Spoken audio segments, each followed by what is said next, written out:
Hello दोस्तों, आज हम आपको कुछ टिप्स और ट्रिक्स देंगे यदि किसी व्यक्ति को गैस्ट्रोपेरेसिस है। गैस्ट्रोपेरेसिस बेसिकली एक ऐसी बीमारी है जिसमें पेट के खाने का मूवमेंट स्लो हो जाता है, जिसकी वजह से आपका पेट जल्दी भरने लग जाता है, खाना पचना मुश्किल हो जाता है और आपको उल्टी होना या उल्टी जैसा लगना, ये सारे सिम्टम्स होते हैं। तो आज हम बात करेंगे कुछ यूज़फुल टिप्स और ट्रिक्स के बारे में जो गैस्ट्रोपेरेसिस के पेशेंट्स के लिए यूज़फुल है। टॉपिक बहुत इंपॉर्टेंट है, इसलिए इसे एंड तक देखिएगा। हमने ऑलरेडी बाकी वीडियोस में गैस्ट्रोपेरेसिस के लक्षणों पर और ट्रीटमेंट पर बात करी है। आज सिर्फ कुछ लाइफस्टाइल चेंजेस पर बात करेंगे जो इस मामले में आपकी मदद करेंगे।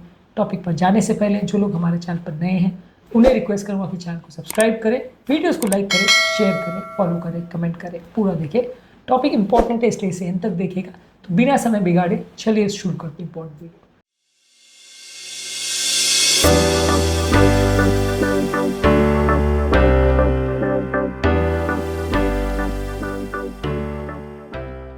सबसे पहले डाइटरी टिप्स।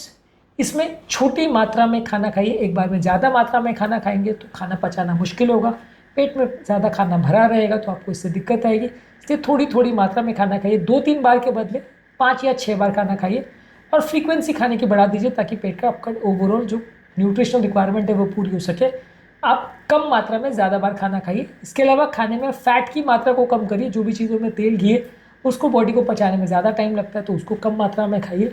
इसके अलावा फाइबर वाली चीज़ें उसको बॉडी को पचाने में ज़्यादा टाइम लगता है, जैसे फल सब्जियां हैं, ये सारी चीज़ों को पचाने में टाइम लगता है। इसके बदले पकी हुई चीज़ें खाएं, कच्ची चीज़ें ना खाएं, हाई फाइबर वाली चीज़ें नहीं खाएं। ये सारी चीज़ें पेट में लंबे समय तक अटक सकती है जिससे पेट में पत्थर बनना या बेजोर बनने का चांस हो सकता है। ये सारी प्रॉब्लम्स डेवलप हो सकती हैं यदि आप बहुत ज़्यादा फाइबर वाली चीज़ें खाते हैं तो।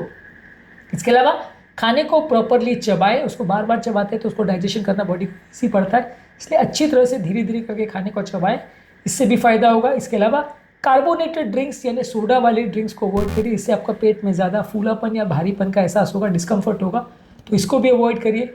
इसके अलावा अगर आप लिक्विड न्यूट्रिएंट्स जैसे सूप है, स्मूदीज़ है या न्यूट्रिशनल ड्रिंक्स है, ये सारी चीज़ें ले सकते हैं तो इनको बॉडी को डाइजेस्ट करना भी आसान रहेगा और ये सारी चीज़ों से आपकी न्यूट्रिशनल रिक्वायरमेंट भी पूरी हो जाएगी। तो ये सारी चीज़ों को आप ज़्यादा मात्रा में ले सकते हैं, इससे आपको फ़ायदा मिलेगा। ईटिंग हैबिट्स की अगर बात करें तो जैसे मैंने बोला, धीरे धीरे चबा चबा के खाएं, इससे फ़ायदा होगा। खाना खाने के बाद एटलीस्ट 1 से 2 घंटे तक खड़े रहिए या बैठे रहिए, लेटिए मत। लेटने से ग्रेविटेशनल फोर्स की वजह से खाना मुंह की तरफ आएगा तो डाइजेशन में प्रॉब्लम होगी, इसलिए खाने को धीरे धीरे चबाएं और उसके बाद 1 घंटे तक लगभग बैठे रहे या खड़े रहे। इसके अलावा जो आपका फूड इंटेक है उसको प्रॉपरली मॉनिटर करिए। जो चीज़ों से आपको ज़्यादा प्रॉब्लम हो रही है वो चीज़ों को अवॉइड करिए। जो चीज़ें आपको कंफर्टेबली खा पा रहे हो उन चीज़ को ज़्यादा खाइए।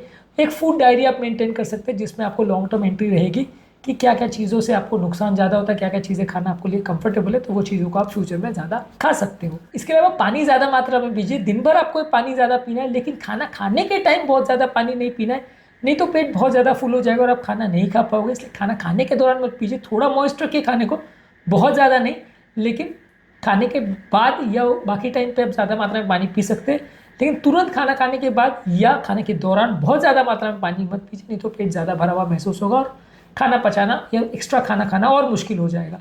इसके अलावा बहुत ज़्यादा चाय, कॉफ़ी या अल्कोहल मत लीजिए, इससे आपके गैस्ट्रोपेरेसिस के सिम्टम्स वर्सन हो सकते हैं। शराब और चाय कॉफ़ी में मौजूद कैफीन जो है ये आपकी इस बीमारी के लिए ठीक नहीं है। इसके अलावा जेंटल एक्सरसाइज करिए। खाना खाने के बाद आधा 1 घंटा चलने को जाइए, इससे खाना पचना ना या डाइजेस्ट करना बेटर या ईजी होगा। खाना खाने के बाद बहुत विग्रेस या अग्रेसिव एक्सरसाइज नहीं कीजिए।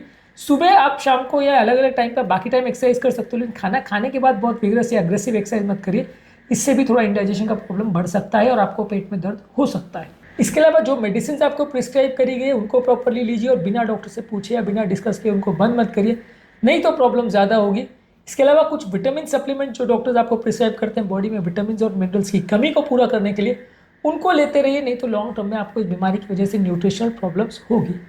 मानसिक तनाव जिनको है वो उसे कम करिए। योगा, प्राणायाम, डीप ब्रीदिंग एक्सरसाइज, मेडिटेशन करने से आपका मानसिक तनाव कम होगा, इससे भी बॉडी में स्ट्रेस हार्मोन्स कम बनेंगे और कुछ हद तक इंडाइजेशन की प्रॉब्लम में आपकी मदद करेगा। थोड़ा मेडिटेशन करने से भी आपको फ़ायदा मिलेगा। नींद भी अच्छी रखिए। 7 से 9 घंटे की रेगुलर स्लीप रखने से भी इस मामले में थोड़ा फ़ायदा मिलता है। स्लीप शेड्यूल को भी प्रॉपरली मेंटेन करिए। घरेलू नुस्खों में अगर बात करें तो अदरक इस मामले में अच्छा है। अदरक को ज़्यादा मात्रा में खाने से, अदरक की चाय लेने से आपको इसमें कुछ फ़ायदा मिलेगा। इसके अलावा पेपरमिंट लेने से भी आपका पेट थोड़ा स्मूदन रहेगा और ब्लोटिंग के सेंसेशन थोड़ा कम होंगे तो आप इसको भी ज़्यादा मात्रा में प्रयोग कर सकते हैं। इस तरह की बीमारियों में आपको डायबिटीज़ मैनेजमेंट प्रॉपर करना पड़ेगा, इस बीमारी से रिलेटेड जो बाकी इश्यूज़ है उसको प्रॉपरली मैनेज करना पड़ेगा। कई ब्रेन रिलेटेड बीमारियों से संबंधित खाने पीने के क्या इंस्ट्रक्शंस होते हैं, ये सारी चीज़ों का ध्यान रखना पड़ेगा। अगर कहीं आप बाहर जा रहे हैं तो प्रॉपरली जो सेफ स्नैक्स या जो चीज़ आपको खाने में ईजी रहती है वो चीज़ों को पहले से रेडी करके लेके जाइए, नहीं तो आपको ज़्यादा दिक्कत होगी। तो अपना ट्रैवल भी आपको प्रॉपरली प्लान करना पड़ेगा, नहीं तो आपको दिक्कत आएगी। और जहाँ तक पॉसिबल है एक प्रॉपर हेल्दी डाइटिशियन जो इस तरह की चीज़ों से ज़्यादा डील करता है उनके साथ संपर्क में रहिए, वो आपको क्या खाना है क्या नहीं बेटर गाइड कर सकेंगे। एक रेगुलर गैस्ट्रोएंटरोलॉजिस्ट के टच में रहिए, वो इस बीमारी संबंधित और इससे रिलेटेड इश्यूज संबंधित आपको प्रॉपरली गाइड करते रहेंगे, तो उनके टच में रहिए, क्योंकि ये बीमारी लंबे समय तक चलती है और इसमें प्रॉब्लम्स लंबे समय तक आती रहती है। तो रेगुलर डॉक्टर के टच में रहने में आपको फ़ायदा होगा। आज के टॉपिक में गैस्ट्रोपेरेसिस यानी पेट में स्लो मूवमेंट वाली बीमारी संबंधित कुछ यूजफुल टिप्स और ट्रिक्स पर हमने बात करी है। इसके अलावा गैस्ट्रोपेरेसिस पे हमने और भी 3-4 वीडियोस किए हैं जिसमें कुछ पॉइंट्स इसमें ओवरलैप भी होंगे, इस पर ओवरव्यू भी हमने किया है। वो वीडियोस को भी ज़रूर देख लीजिएगा, आपको कुछ एडिशनल पॉइंट्स ज़रूर मिलेंगे। टॉपिक एंड करने से पहले जो लोग हमारे चैनल पर नए हैं उन्हें रिक्वेस्ट करूँगा कि चैनल को सब्सक्राइब करें, वीडियोज़ को लाइक करें, शेयर करें, फॉलो करें, कमेंट करें पूरा।